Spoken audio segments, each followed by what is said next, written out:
A night to remember শুধু একটি সিনেমার নাম না, এমিরেটস স্টেডিয়ামে গত রাতের নামও হতে পারত। একটা রাত যেটা আর্সেনাল ভক্তদের হৃদয়ে থাকবে আজীবন।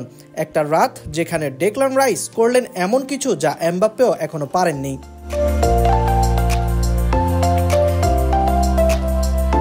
ফ্রি কিক না, বলুন যেন আকাশ ছোড়া গাইডেড মিসাইল।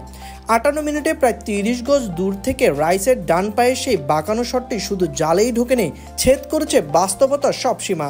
ফ্রেমে ধরা পড়ে রবার্টো কার্লোস। ক্যামেরা যেন বলছেন, দেখো নতুন গ্র্যান্ডমাস্টার এসেছে। কর্তোয়া উড়লেন কিন্তু রক্ষা করতে পারলেন না। আর সেই মুহূর্তে এমবাপ্পের মুখ বিরহে দেখা, ঠিক যেন বাংলা সিনেমার নায়িকা হারানো বাপ্পারাজ।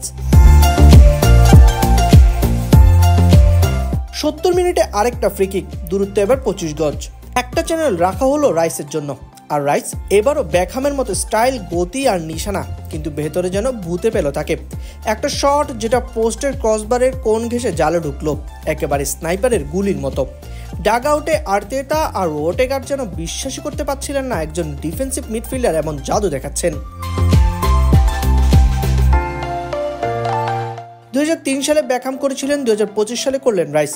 এই 50 বছরের চ্যাম্পিয়ন্স লিগের রিয়াল মাদ্রিদের বিপক্ষে কেউই পারেনি এক ম্যাচে 2 ফ্রি কিক থেকে গোল করতে, তাও আবার প্রতিপক্ষের মাঠে।